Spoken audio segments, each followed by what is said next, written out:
daing o dahon ng gabi to, no? Ito yung aking halo. Ano ko muna, no? Papupulahin ko muna itong aking halo.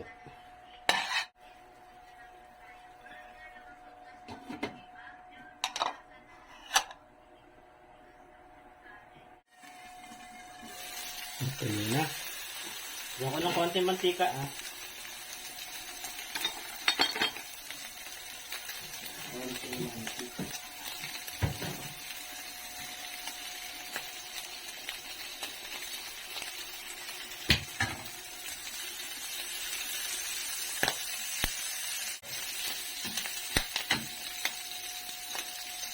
Okay, lagay ko na itong isang sibuyas, luya, tsaka garlic, 4 cloves. Sabay-sabay na.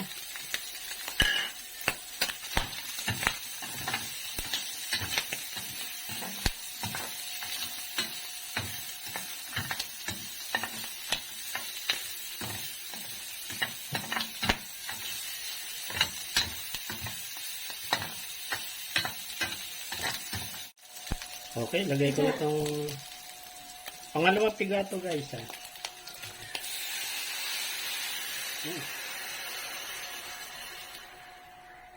Mainit. Lagay ko na rin tong isang kutsarang alamang, no? Bagoong alamang. Luto na yan, yung aking bagoong alamang.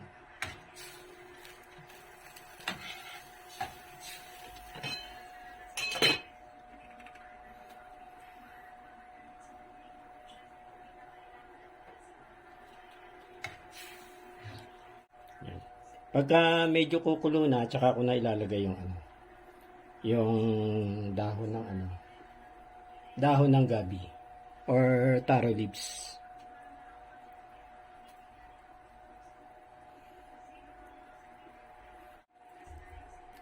Lagay ko na muna tong taro leaves, no? Inugasan ko pala to, no? Mga 500 grams lang ito. Pero inano ko siya, in-slice ko ng maliliit, no? Para madali lang kainin. Yun.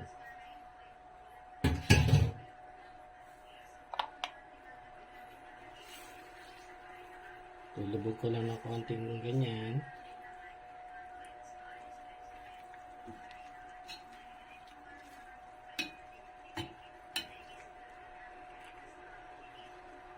Yan. Simmer ko muna for 15 minutes, no? Para ma-absorb ng dahon yung kanyang gata.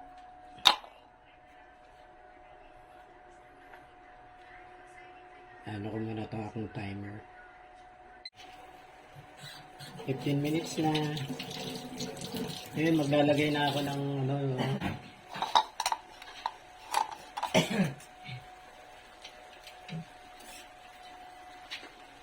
lagay ko na tong unang piga, ano?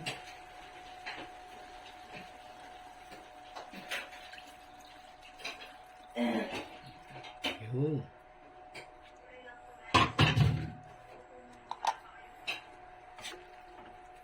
Ayan, lulutuin natin siya ng 30 minutes. Kasi kailangan lutong-luto yung dahon, ano? Kasi, makati yan pag hindi luto. Lagyan ko ng konting suka.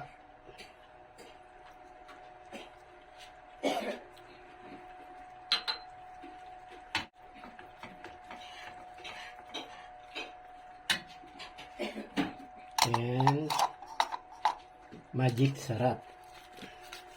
Magic sarap na lang, no?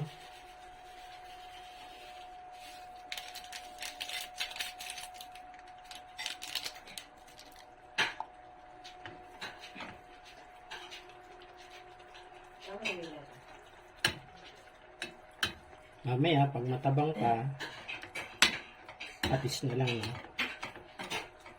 Sa huli na.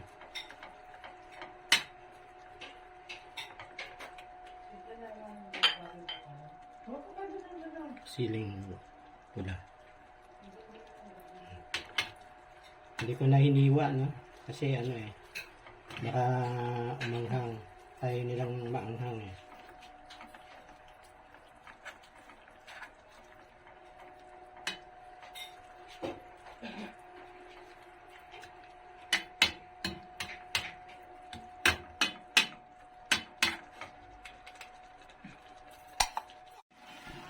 Yan guys, oh. Laing na siya, no? Lutuin ko pa, kaya konting minuto pa, no? Mga 8 minutes. 8 minutes pa.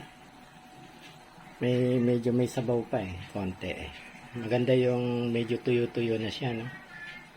Pagka ano pala, pag nilagay pala yung unang piga, no? Yung unang piga, wag nyo nang takpan. Wag nyo nang tatakpan.